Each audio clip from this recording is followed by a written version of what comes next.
Excuse me, sir. Can you give me your best what? What? Have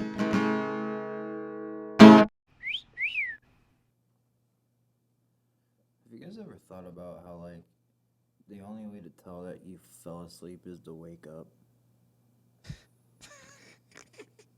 I hate life now. All right, welcome back to episode 3 of the What podcast. Sorry we haven't been uploading every week. Midterms killed us, and then we took a week to just kind of regather and get topics settled out. But we're back with episode 3. Today we've got Josh Adams on. We are going to be talking about race and the different topics surrounding that. It's no secret that that's been a big topic in news and in just society today. So today we're just trying to get the ball rolling, talk about how to talk about it, and just start the conversation. Yeah. Josh, you wanna introduce yourself? Yeah, man. I'm Joshua Adams. I go to Johnson here, and I'm a sophomore, psychology major. I'm a psychology major, and from Houston, Texas. It's about 15 hours away from here, so it's a little far. That's a haul. Yeah. It's far, man. So yeah, I'm from Houston, Texas. Much warmer state than me. Yes. Much warmer than here. So like, yeah, man. It's kind of who I am, bro. So, what would you say? I mean, I know me and you have had individual conversations, but if you could give us like a one sentence answer for like your motivation of like wanting to do this podcast. Man, that's a good one. Maybe I'll say probably understanding on like pretty much like both sides of the scale. Trying to get like two different sides of like the story and how different people from different worlds can kind of like how they view the same problem and the same issue, and see if there's a lot more much more in common than we have in different. So yeah, trying to see that, man. Trying to figure that out. Awesome. Love that. Yeah, I think me and Mark's kind of the same thing. It's actually funny. I see like a movement of people like trying to understand both sides, but like there's so much noise and pollution surrounding this topic alone that like nobody ever gets the right story. Yeah, Like for sure. you have different points of views from everything, and it doesn't help because like media is gonna project to you what you want to see. So if you have you're not seeing both sides. You know what I mean? So, I mean, I would say I don't know about Mark, but for me, that's probably my motivation.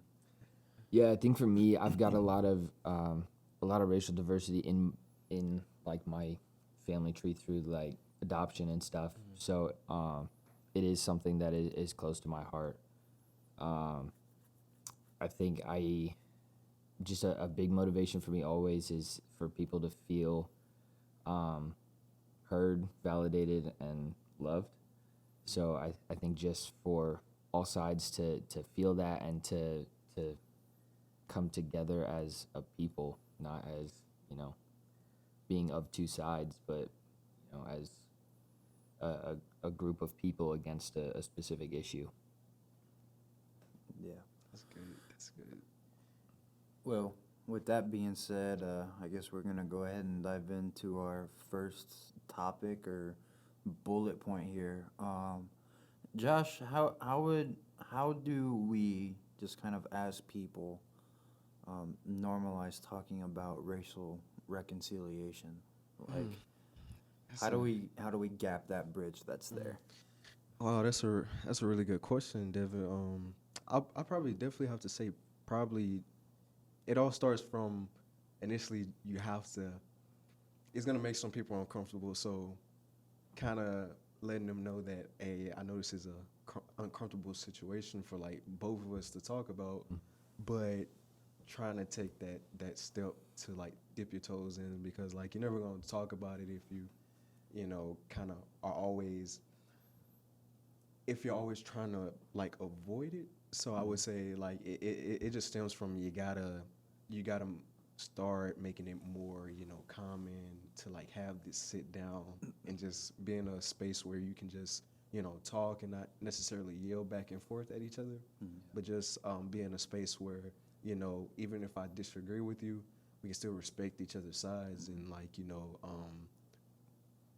just continue to show respect to each other, because if we don't show respect to each other, I think it's only gonna, create a larger problem. And then when all we hear is yelling, and like if everybody's yelling at each other, then nobody's listening. So Yeah. yeah, I think it's just all about, man, that's why I say understanding for my word, for my motivation of being here, because yeah, without understanding, man, and just coming with a very understanding and humble attitude, it's gonna be hard to like, have this conversation. So I think on both sides, it just starts with, the minority side here is definitely a time where we want our voices to be like, we want somebody that can sit down and listen to what we have to say. And like what you guys are doing here, I think this is like a perfect example of how it should be. Yeah. Just listening more than, trying to talk over each other. Yeah. Awesome.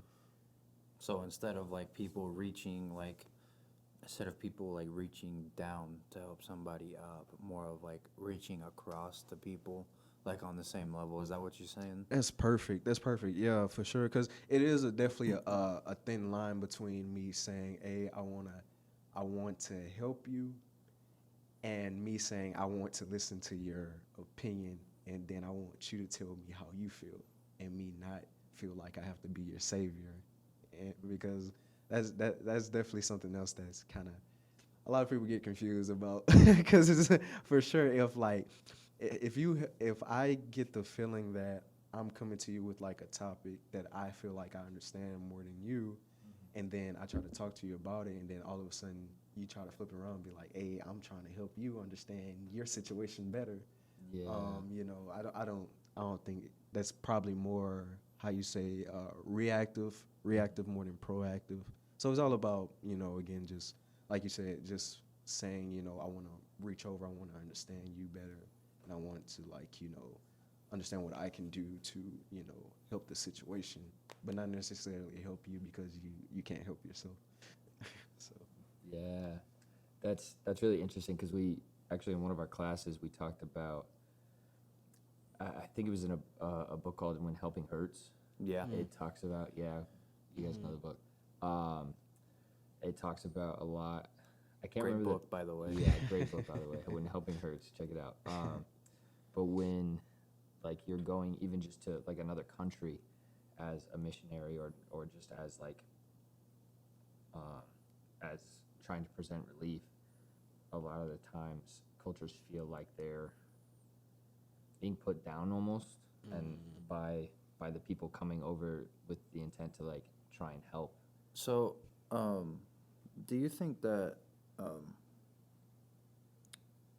like there are shaders, I guess is the word I'm looking for, based on like your race or ethnicity, like or perception? So like you have like the white shader, or you have the black shader or whatever, and how you see the world.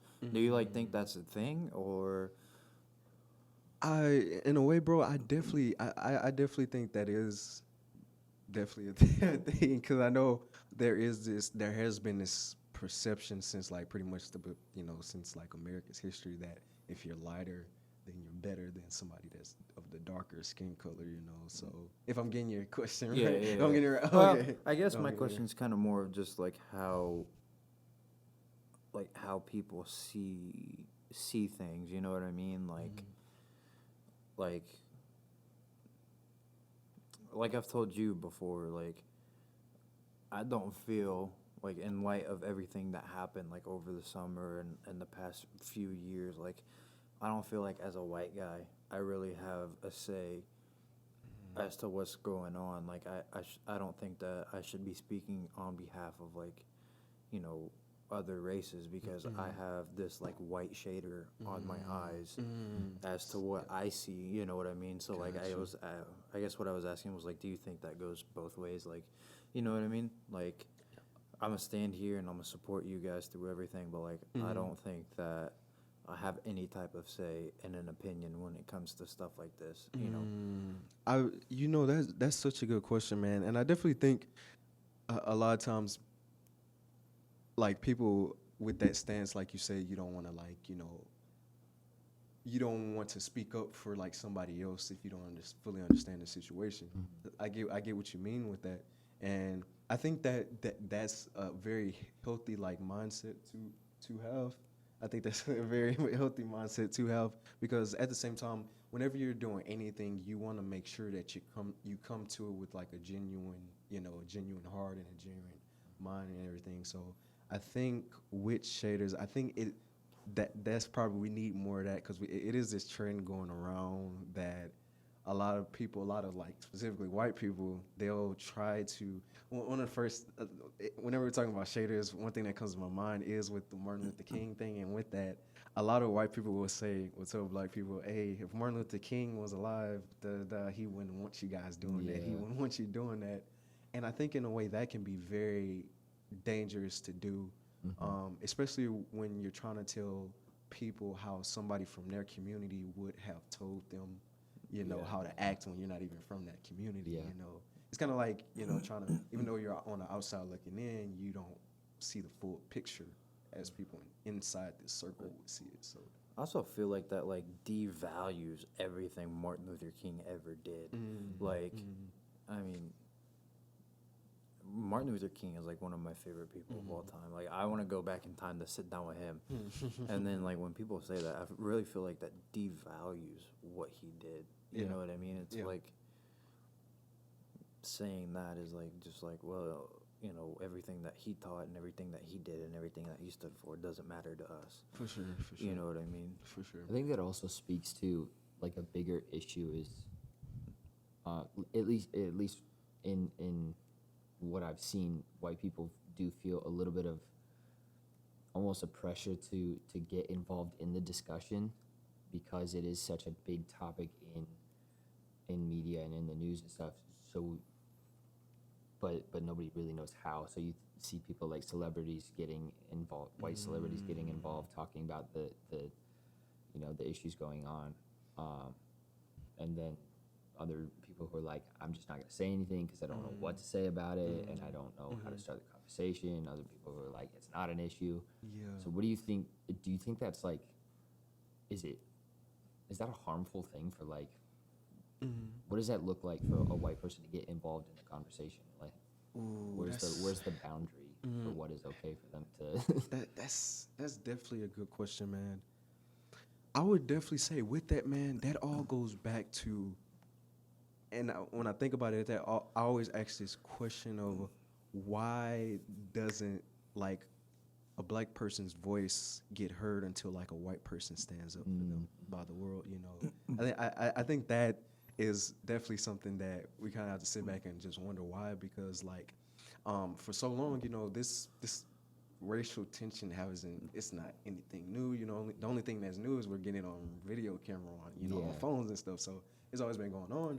But I think the difference is here now, and even like when Martin Luther King, if I'm not mistaken, I don't want to get this wrong, but on a march, it was a movie called Selma. I love that you movie. seen That is a fantastic movie. You seen it? Yes. If you guys haven't seen that movie, you're missing out. Yes, it's definitely a very good movie. I definitely encourage everyone. I to actually see cried during that You movie. cried? I definitely same man, same bro. Yeah, man. With that movie, I'm sure you guys seen that part where they walked across that bridge on the march, and then they finally got like the news reporters and the news to like record what's been going on.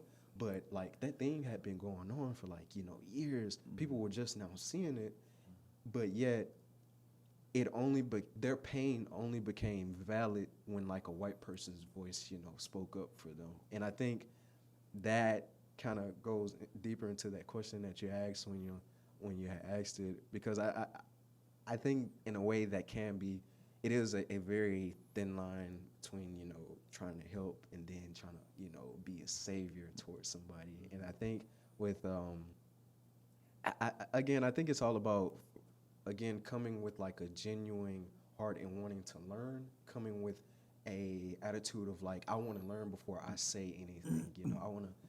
I don't want to come and act like I know more than you, or I want to use my privilege to like be your Jesus and like get you up out of the sin and everything. So I think again it just comes from an attitude of I want to learn, and I want to learn, you know, what you're going through, and I want to learn your pain, and I don't want you to feel the pressure of me coming in and trying to take over, you know, your organization or like, you know, speak up for you. So, I guess this kind of leads me to another question. So, I guess do you think like the reason why we're still fighting a lot of this racial stuff, and like with like the video cameras and stuff being come and like people, you know, trying to be the savior, do you think they're afraid of change? Definitely, man. Definitely. Like, I do think, and I won't say, of course, like, because you do have, like, you know, there's bad apples in Right, in every, you know, there's bad people in every group. You have those specific people, but I will say you do have those people that are afraid of change. You know, like those older, like, you know, white people that came up with the laws and everything, and they're like, you know, this is how it's always been. You know, this is how my family. This is how it was when I grew up. So. And I think a lot of people are afraid to like, you know, let. Let's say this. I think a lot of people, specifically a lot of white people in like, you know, positions of power, they're afraid of minorities for some reason to get fired because they think that minorities will, people of color will like, you know, get some type of revenge on revenge on people. Like they'll try to make life better than it is. They'll try to make life for people of color better than white people when that's necessarily not the case. So I think a lot of that stems from like, you know, kind of the laws that have been in place for so long that a lot of people don't want to change those. That is you know. that's another big like from like the white side of things. That's a big like argument that I've heard against like BLM trying to like almost tip the scale in the opposite direction rather than bring it to like an even space. Yeah, for sure, man. That's so good that you say that, and plus, like that's what this like you know this fight is about, and it's like you know this movement is about is for equal rights. You know, it's not about you know my life is worth more than yours, and that's the reason why. Whenever somebody comes to me and tells me, "What about you know all lives matter?" I like, of course, you know I understand. You know I'm not the smartest man in the world, but I think I know that every person's life has value. But right now, Black lives and like just people of color lives in period are the ones that are under, you know, they're the ones that are being targeted right now. So we're just trying to make sure that people understand that, hey, you know, we have just as much right to live as you do. And so, yeah, man. Again, it's that's what this is about. You know, just providing that equal, you know, rights and equal right to live. Because you definitely have some people out here that definitely think because I'm darker than you that I don't have you know, I don't have the right as much right as you to live and go.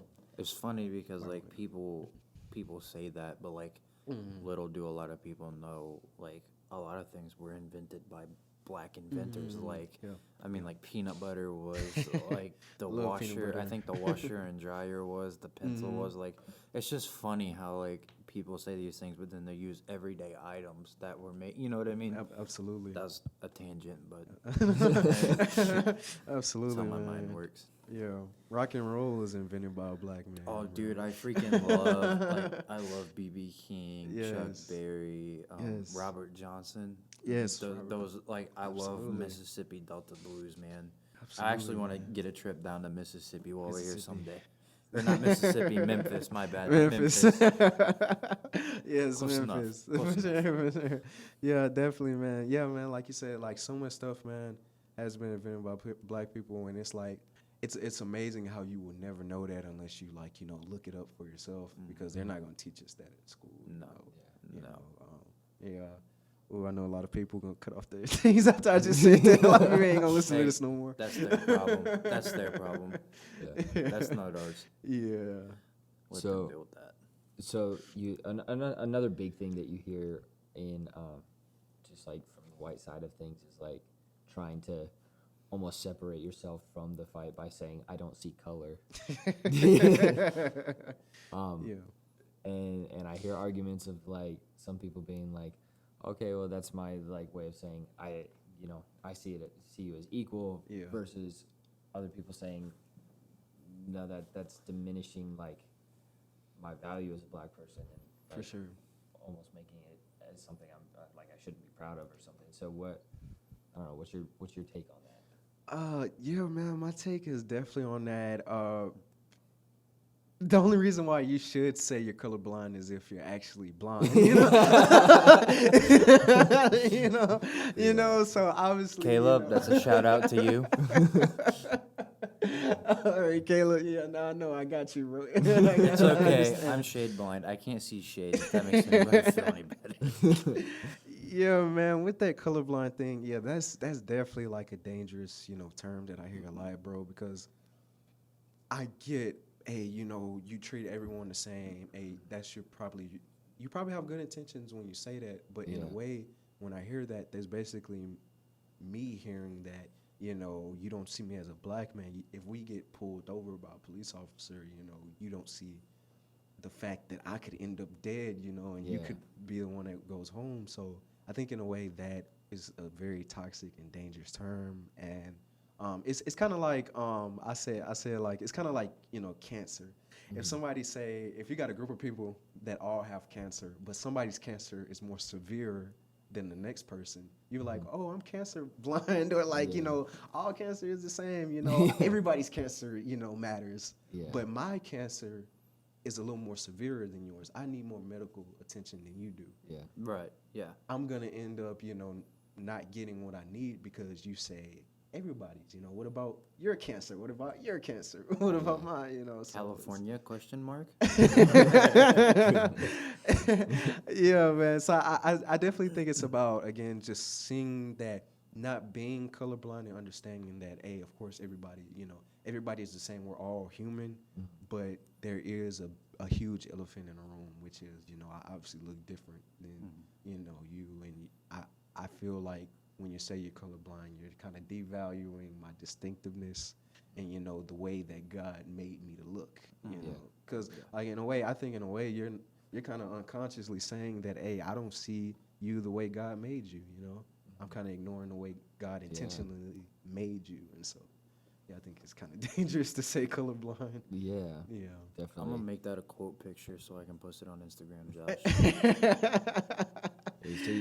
So you also see like the other end of the spectrum with that of like I don't see color, and then you see people who like maybe it's not the other end of the spectrum, but is sort of like getting into cultural appropriation of like almost trying to like claim that culture as their own, and like and trying to be super involved in the discussion. So what is like what I don't know, what is cultural appropriation to you, and how do you not do it?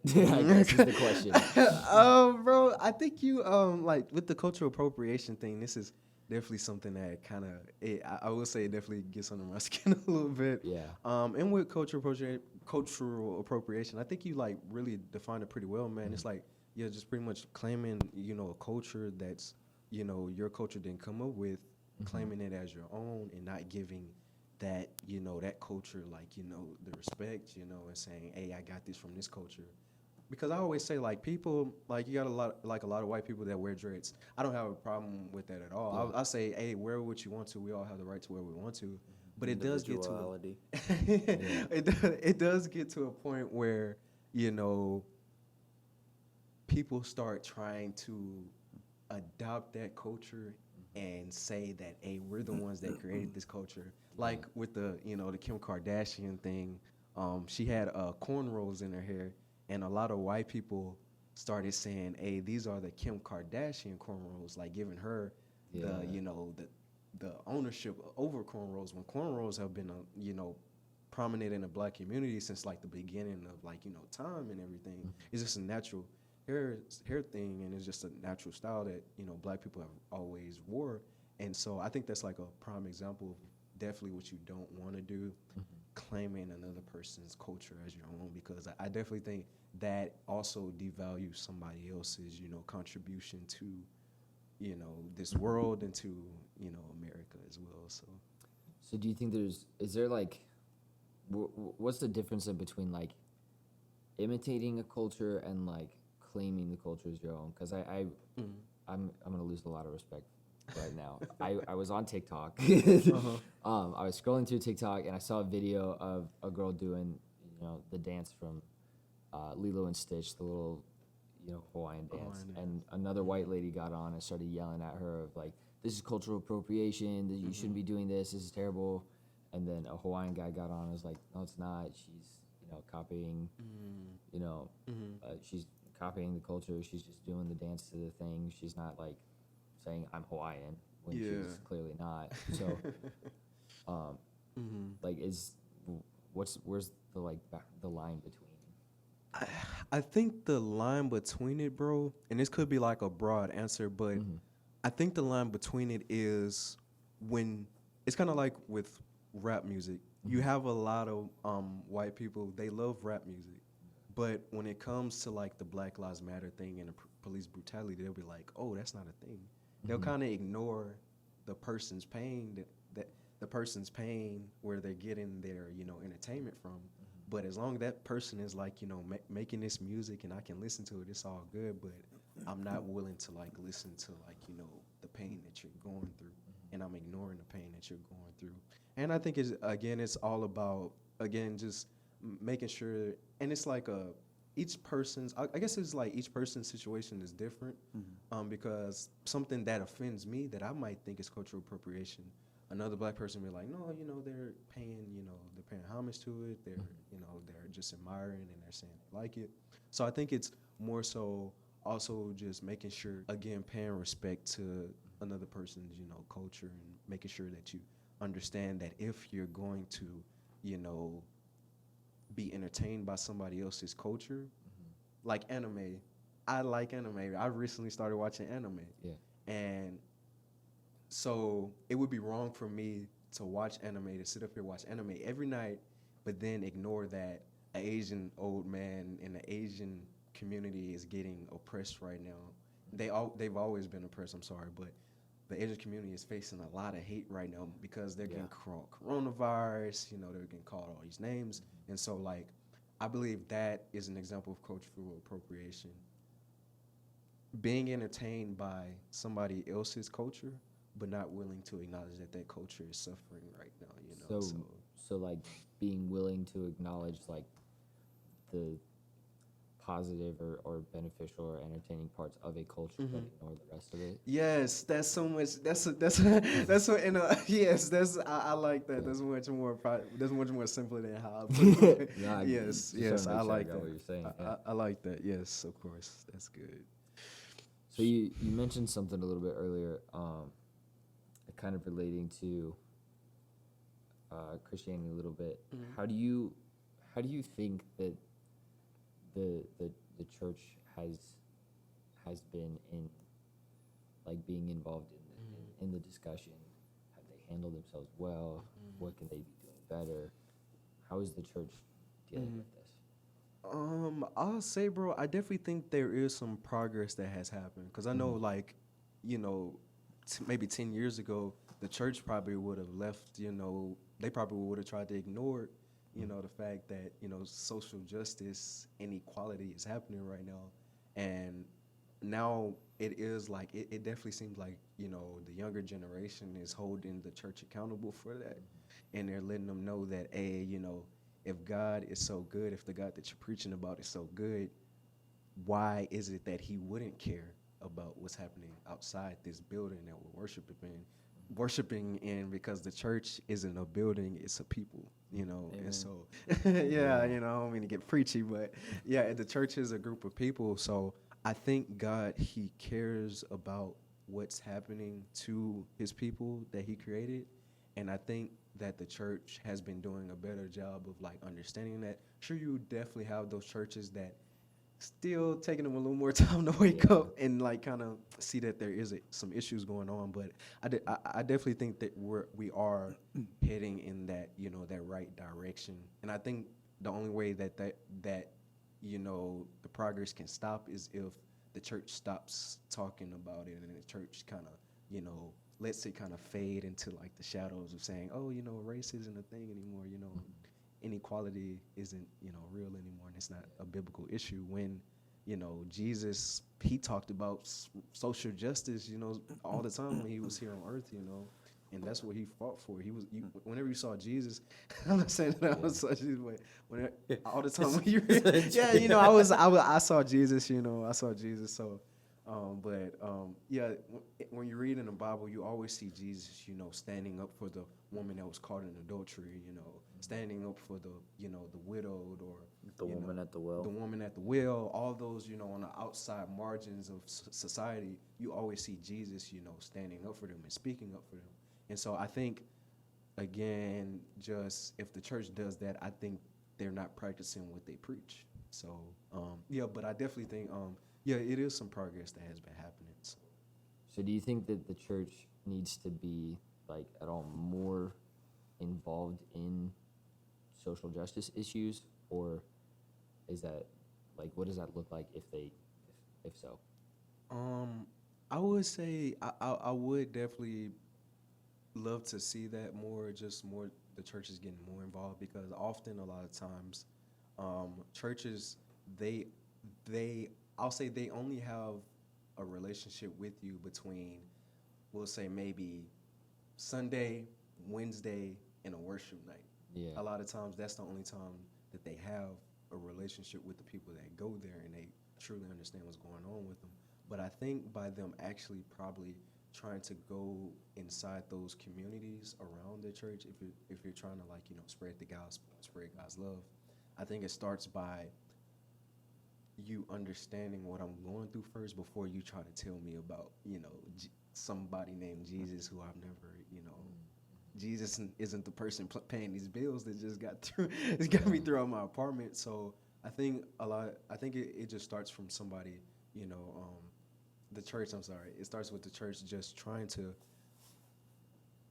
understand what the people that go to their congregation what they're going through, and then try to include them inside, like tell them about their faith and everything. But I think it just starts by them going inside those communities and trying to speak up for them, because obviously that's what we're called to do as Christians. We're called to speak up for the oppressed and the marginalized. So yeah, again, like I always say, like I keep saying, it's all about definitely going in there and trying to gain a better understanding of what that community is going through and what the people in your congregation is going through, because then they'll be more willing to like listen to what you have to say. Yeah, I know. I was reading about it, like even just like in the Jewish community, right? They were in the 1960s. They were very involved in social justice issues, and like that was, they weren't necessarily going and trying to be like, hey Jesus or whatever, like bring them to come be Jewish, come be.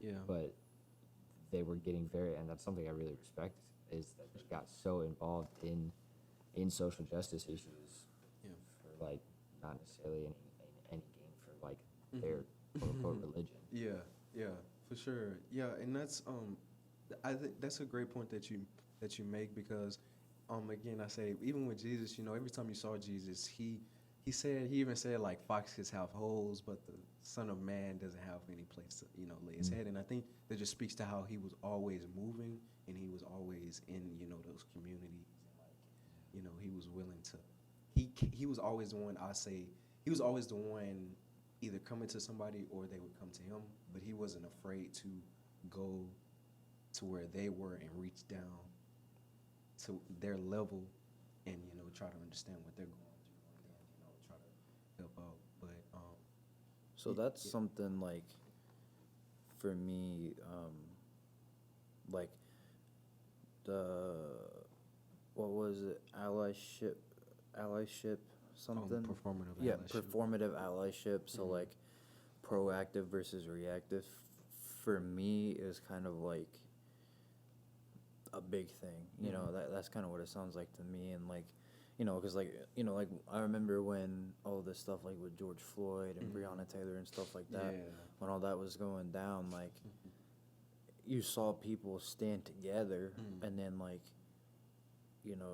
they were reacting to what happened. But then ever since then it's kind of been like like instead of being proactive, we were reactive to it, and that's something that frustrates me. I'm like, you know, half the people that I know, like back home or whatever, posted like one thing about it and then just kind of went on about their day. Like, bro, no, like what? Yeah. You know what I mean? I think it's important to be proactive about it. You know what Yeah. I mean? Does that make sense? It does, man, and that's why when you had asked me um, about how I felt about people posting the black squares, I had said I didn't have a problem with it, but I think the problem was with what you said about people just posting the black square and then feeling satisfied, and they're like, "Hey, I did my duty for the day. Yeah. I can go on. I can go on about my life now." Yeah. And so I think that is definitely something that is dangerous as well, of feeling satisfied with yourself and feeling like, hey, I did my duty. I did my duty to help these people. And I think that's just really flat out like just arrogant and just cocky, like to say that part.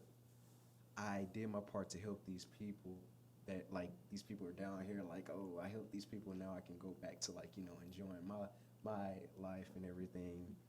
And so with the black square, it was definitely like troubling to see that so many people post a black square and then be like, hey, look at me, I posted a black square, like, where's my prize. And so So do you think, sorry to cut you off. no, no, no, Um, you're good. So do you think like a lot of the social justice, like the Black Lives Matter movement, the Black Square stuff, do you think that a lot of people are seeing it as a trend, or do you think that they're more genuine about it? I mean, I know Yeah. that there are both ends of that spectrum, Yeah. but like, what do you see more? Do you see it being a trend, or do you see it being genuine?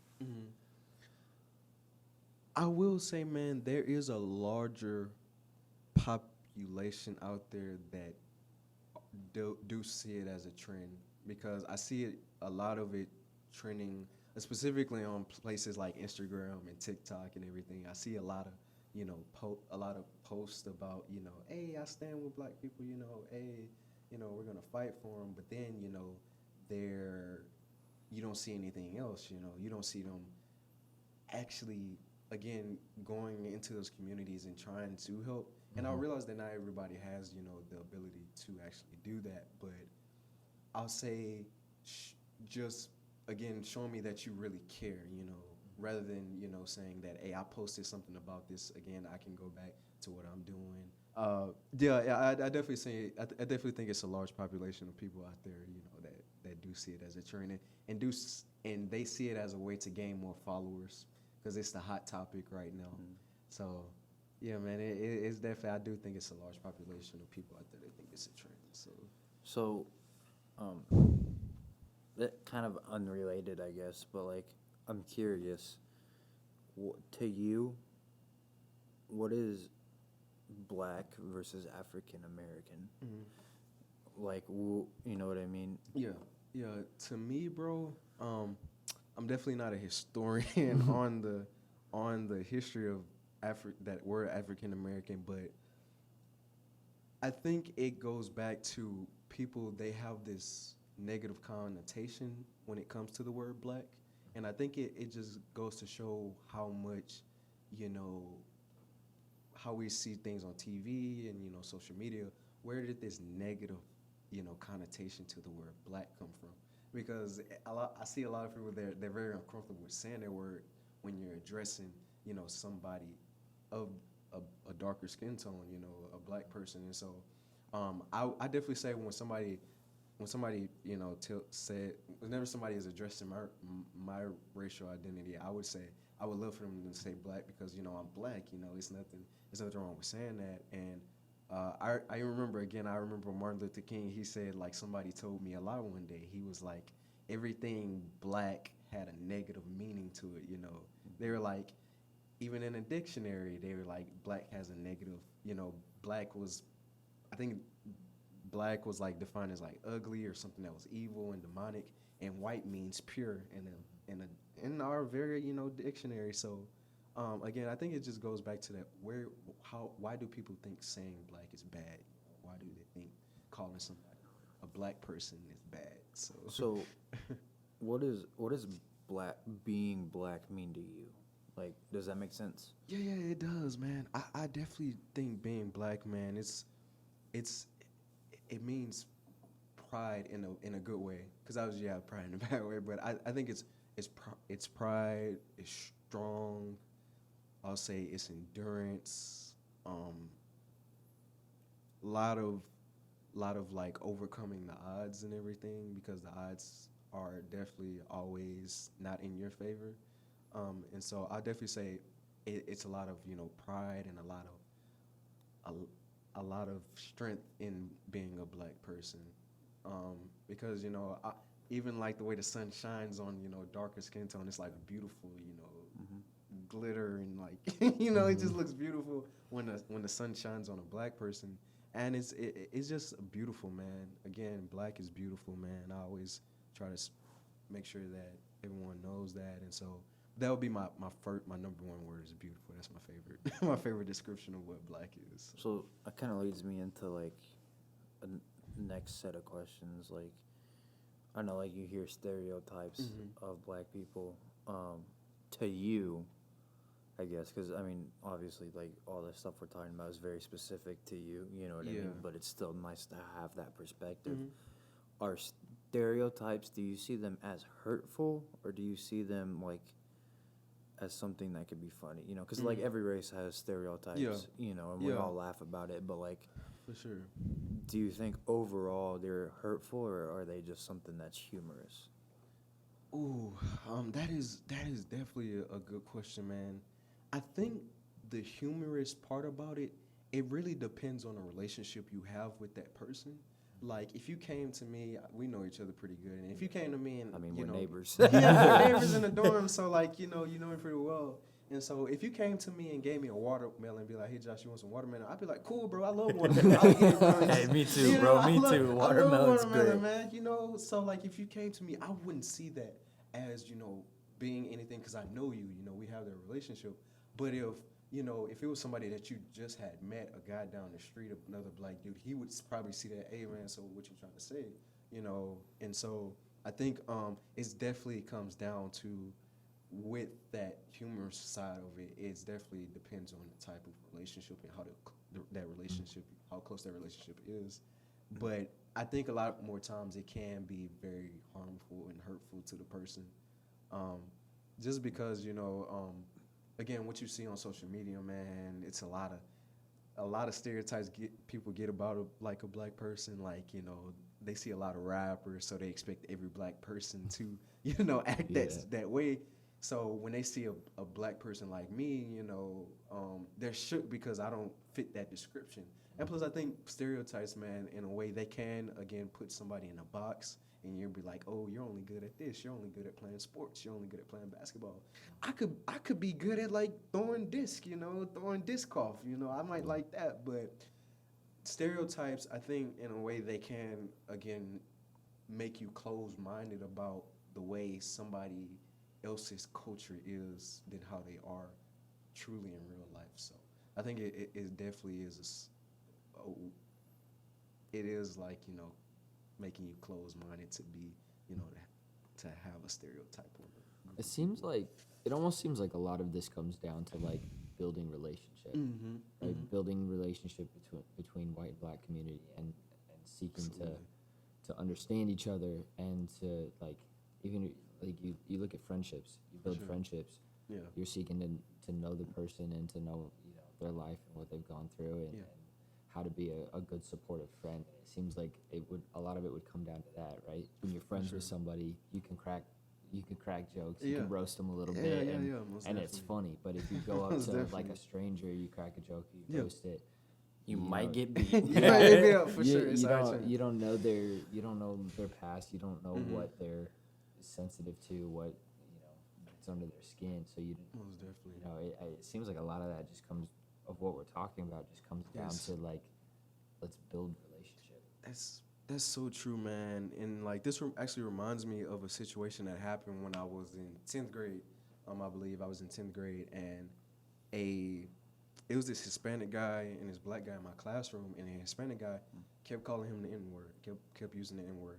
And our substitute teacher that day, he was like older black guy. He had to be in maybe his 60s, his early 60s, and so he kept hearing the Hispanic guy, call the black dude this, and they were just joking with each other, and they were just, this is the way they always talk. I always heard them speak like this, but the older black substitute, he called the Hispanic student up, and he was like, I really don't appreciate you calling, saying that word, because the last time somebody called me that, I was getting chased and bottles were being thrown at me by a group of Hispanic people.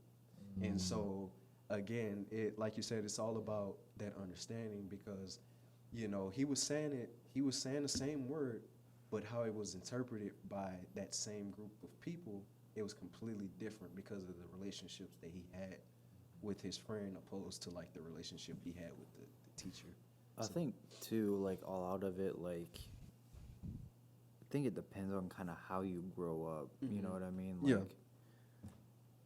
Like, like Mark said, he has a lot of racial diversity in his family. So like, he grew up around it. I do too as well. I have 9 siblings who are all mixed.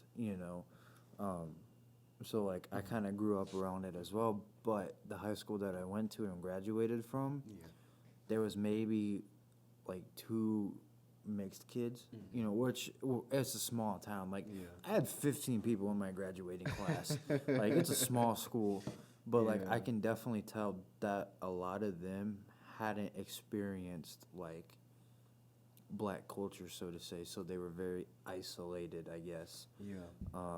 So they were very like one way of thinking, and it seemed like it was almost going to be hard to break that way of thinking, if that makes sense. You know what I mean? Yes, most definitely, man. And again, like you said, it all goes to that understanding part, because like how you said, the people at your school, they weren't like used and they hadn't been exposed to people of a different cultural group. I think a lot of times that's also another issue in it, is that a lot of people, they've never experienced that, they never been around people that look differently to them, so they just, I don't want to say they don't know, because obviously people know that there's different people that look like them, but I'll say they're just not, used to that, and they haven't had that exposure. So that's where you get a lot of people thinking that black people are all, criminals, and all we do is play basketball and drink grape Kool-Aid, And so I think, again, it's all about building that relationship, and like, getting exposed and having like, and that's why I always say, man, I always encourage people to have like a lot of friends that look differently than you do, because it's going to be very hard, especially in a world that's coming more and more. You're going to see, hopefully, I'm hoping and praying that we start to see more people of color in positions of power, like more teachers, more people of color as teachers, and like politicians and stuff. So I'm very hopeful that we can do that. So I definitely think that stuff is on the rise too, because I have seen like in recent years a lot more like diversity. But I also think it's very regional as well. You know what I mean? Because I said, my school was heavily white, like, but that's just kind of the area we were from. You know what I mean? So I think it's I think it's a regional thing, but I know I have seen like a rise in different positions where, heck, 50, 70 years ago, something like that, that would have not been that would have not been the case. For sure. You know what I mean? Sure. Yeah, man. Like it's amazing, bro. We had a black president of the United States for the first time, and now we have the first, black, vice president. Shout out to Kamala Harris. First black woman. I think she's black and, Asian American, if I'm not mistaken. I hope I get that right, but she's the first person of color. I don't follow politics enough to know. She's the first person of color to, be the vice president. So I think, like you said, hopefully, and I'm hoping, and it does look like we're, getting more, diverse in those fields. And so I definitely think now it's even more important for people to expose themselves to people that look differently than them, because that's the way that the world is going, and I'm hoping that it just continues to go that way. So yeah. So, I know when we were planning this out, when me and you were talking, you had mentioned like the phrase "black on black crime." Mm-hmm. Do you want to like elaborate on that? Yeah. Like, kind of. Yeah, for sure, man. Yeah, that. I don't mean to laugh, but it's always just so funny to me when people bring up that police brutality and police killing black people. I think you hear from a lot of white people is like, oh, you guys talk so much about police killing black people. What about that black person that killed that black person? When they don't realize that a lot of crimes are interracial. Like, you have white people killing white people. And like I even like I did a little research.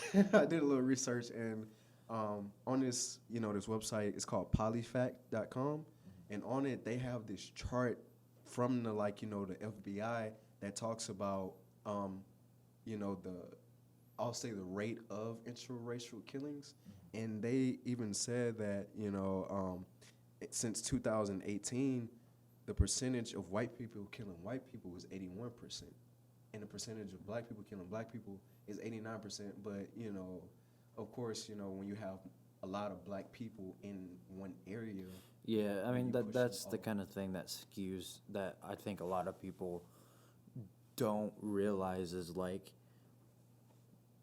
depending on like the population, like America has a very like heavy white population. I mean, Yeah. of course there's going to be more white Yeah, crime, you know what I mean? for sure. But I'm not trying to like devalidate No. anything. No, But I get like what you mean. No, I get like what you mean. you know what I Yeah. mean? Like Yeah. somewhere in like Asia, there's For gonna sure. be more Asian on Asian crime. Yeah, You know what I yeah, mean? for That just sure. makes sense. Yeah. And I don't think a lot of people realize like that's true. You know Yeah. what I mean? How true that is. So Yes. like Yeah. when you're being fed these statistics and Right. whatnot, like Uh-huh. fact checking all those is very, very important. It's so true. You know what I mean? It's so true, man. And I think that even asks the bigger question of why is it only that there are only white people in a specific neighborhood? Why is it that black people don't want to go there? Why is it that this area is known for only white people? So, yeah, man. Again, that term "black on black crime," man, it's definitely funny, bro. Cause like again, every race kills each other. You have those people in their races that unfortunately it happens, and like I'm sad for both sides. Really, that it's the numbers are so high. Even in like the white community, like Yeah. it's just a shame that happens. Shouldn't but- just be killing people. Problem Yeah. solved. yeah, and I think it's just even sad that we have to compare stats of whose group kills each other more. Like Yeah. it's like a Yeah, no, that's competition, like a competition, and so I think that's even a more sadder part about it. But yeah, when that term "black on black crime" comes up, man, it's definitely I think it does come from like kind of like a misguided perspective, because like again, violence happens in every race, and so if you put it's just like if you put a group of lions in a cage with each other and you give them a limited amount of food, they're gonna kill each other for it. Like if you throw in like like a deer or like or what do they eat, antelope, I think they eat antelope, Gazelle, gazelle. antelope, If you throw in one gazelle, whatever they can. or one whatever they can eat, they're gonna kill each other over that. And so I think a lot of black on black crime that happens. No, I'm not even gonna say black on black crime. A lot of times when those crimes happen inside the black community, I think it's because of the fact that there's a lot of limited resources in the black community, and so everybody's trying to fight each other to get the last of it. And so I think that even speaks to like the funding that's going into those communities, and the lack of funding that's going in those. And so yeah, I think it just those statistics, man, they just raise a lot of questions for me, man. Like, why is it that black people feel like we have to kill each other so much? Maybe it's because we don't have enough resources for everybody. Because if I have enough I don't think I'm gonna kill you if we have the same, I'm not gonna fight you because we have the same amount. Yeah. It's kind of like when I was little, me and my brother, we used to fight each other over, who had the biggest piece of pizza or the most juice in our cup. Like if I saw my brother had some more juice than me, I'm gonna be like, hey, I want yours. Why do you have more than me? And I'm gonna be tempted to take his because I feel like it's mine. And I think that again, that just goes back to like since the beginning of time, man. Cain killed Abel, man, because he was jealous of him, because he had what he wanted. And Joseph, his brothers, they threw him in a pit because they were jealous that his parents were giving him more attention than they were getting. So, yeah, man, it definitely goes back, man, since the beginning of time, that envy thing. So, yeah, it definitely raises the question of like, why are, black people, why is this happening? All right, so our final question that we have is just in your experience, you're a student here at Johnson. What is like? Obviously, it's a Christian university. What is like the difference in your experience between like being here in kind of almost a closed off environment at Johnson versus being out in like before this, like in high school or just out, not. Yeah, I'll say, man, it has been the first time where I had to go inside a classroom and look and search for somebody else that looks like me. That's been the first time I've had to. This has definitely been the first time I've had to like do that ever since I've been in school. Just because like it's definitely like more white people here, and since I'll say since elementary to high school, I had no problem going inside my classroom and the first person I see is my black friend, is somebody else that looks like me. And so I think that was a huge adjustment that I had to make and kind of getting used to that. And so, yeah, I'll say that, man. And feeling like the minority, like, sure, I know we're the minority in like, in terms of like the entire world, but in terms of like school-wise, feeling like the minority and feeling like there's less people that look like me. When it's an isolated group and you're the minority, Yes, I mean, it's it's that's definitely taking a little time to get used to, man. And so whenever it's kind of funny because whenever I go back home, I have to. I'm always like shocked because I'm so used to being here in Johnson. I don't expect that as soon as I step off the plane, I'm gonna see somebody that looks just like me when I go back home. So I'm always like, that's always like a good surprise to have, and so I always be remembering that. And plus, here at Johnson, we've started. Me and my friend Jason Jackson. Shout out to him, guys. Please go follow him on Instagram. His Instagram name is Trey J. Please go follow him. Real good dude. But we started this group on campus. It's called the Black Student Ministry, and what it is, it allows the few black students here on campus that we have, we all come together on Wednesday nights from 6 to 7, sometimes till 9, depending on how the conversations go. But yeah, we just come together every Wednesday night, man, and we just talk about how we're doing here on campus, how life's going, and just that community. And I'll say that's been the first time since I've had to do that, because like at my other schools, I mean, I'll see you at lunch. We can talk about that in class, how's your day going? But here, all the black people were kind of also, kind of isolated a little bit, and we were able to see each other like that because we all have different schedules. That's kind of something that we've done, and like it's been really cool.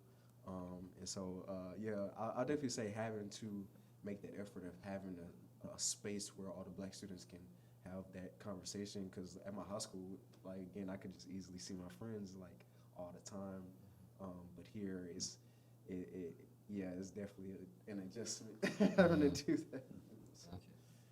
Yeah, and we have another group on campus that we got students promoting social unity.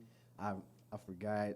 I don't know why I forgot about them, but that's another chapel group that I'm a part of. And that's where all students across the campus on Wednesday mornings at 9 will come, and we'll just talk about issues in the world. Like we're talking about this month about, what's it like to be a woman in the United States, because this month has been National Women's Month. So we've been trying to, my perspective, I've been trying to understand what it's like being a woman in the United States, and so we talked about that, and so yeah, in a way, both of those groups, BSM and Students Promoting Social Unity, both groups go hand in hand because it's just talking about real life issues and just letting students know that they have a place here and they're not left out on campus. So yeah, I'll say those are some differences than what I've experienced growing up and going to school. So can people like get involved with like Black Student Ministries, Students Promoting Social Unity? Yeah. How do they do that? Like who do they talk to? Yeah, for sure. For the Students Promoting Social Unity, you guys can definitely get in contact with Mariah. Mariah, please don't please don't be mad at me. I forgot your last name. But Mariah, my friend Mariah, she's the leader of SPSU, and she's the one that kind of introduced me to SPSU. She's the leader here, so you guys can definitely talk to Mariah. She's very short, so hopefully you guys can see her on campus. She's a very short girl, so she shouldn't be hard to spot. So yeah, she's the leader of it. And I say definitely, we're always at the MSA building. Anybody that doesn't know where that is, that's the white building across the street from the galley here on campus. You just walk over there, and you can talk to her. You can talk to Matthew Best. He's the student affairs. He's the head over student affairs. Really nice dude. Shout out to Matthew. Yeah, guys, definitely go. You guys can go talk to him if you want to get in contact about either one of those things. And you can always talk to me on campus. I'm walking around all the time. So. Josh is a really cool guy to talk to. Stops by my room almost every night, and we just talk for like 30 minutes. Yeah. I think It's good talks, man. I think other than that, I think we're pretty much done. Yeah, Josh, that's all we had prepared for this week. But Josh, thanks for coming. Thank you for having me, man. Thank you. We guys. really enjoyed this, and Yeah. anybody out there, if you guys, feel like you guys have something to say, let us know. We'll definitely try to work something out for you guys. We value your opinion. Other than that, I guess that's kind of it for this episode. Just a reminder, Good Friday, Johnson students, no classes. Have a good 3-day weekend. Go do something fun. Go do something good. And Easter Sunday, safe travels for those. I know a couple people are traveling home. Just have a good weekend. Have a safe weekend. And I guess with that, we'll see you guys next week. yeah, thanks again, Josh, for coming on. Thank you. Love to have you on again sometime. But thanks, guys, for listening. We love you guys. We'll see you next week.